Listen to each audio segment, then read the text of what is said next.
bạn sẽ đây một phone này này dừng mình nôm mà mơประเภท ពូជស្មៅ Guinea Mambasa ដែលជាប្រភេទពូជស្មៅដែលល្អបំផុតមួយហើយនឹងគុណប្រយោជន៍អត្ថប្រយោជន៍វាច្រើនមែនទែនហើយបងប្អូនឃើញ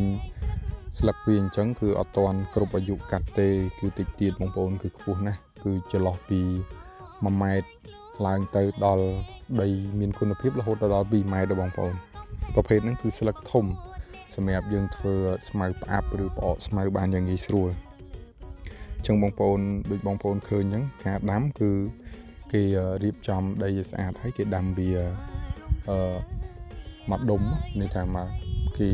កាយវាម្ដុំគេដាក់10-20គ្រាប់អញ្ចឹងបងប្អូន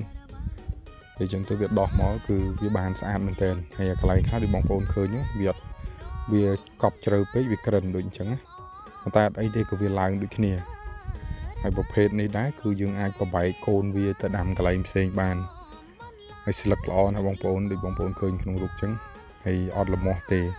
គឺសម្រាប់យកឲ្យសត្វស៊ីគឺល្អខ្លាំងមែនទែនប្រភេទនេះគឺ Guinea Mambasa ណាបងប្អូនមួយចំនួនគាត់អត់ដែរឃើញស្លឹក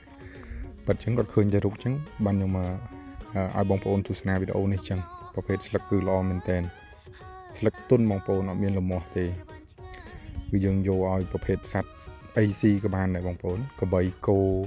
ជៀមពពែស៊ីបានទាំងអស់អត់មានមុតមាត់ទេហើយងាយស្រួលក្នុងការដាំដុះទៀត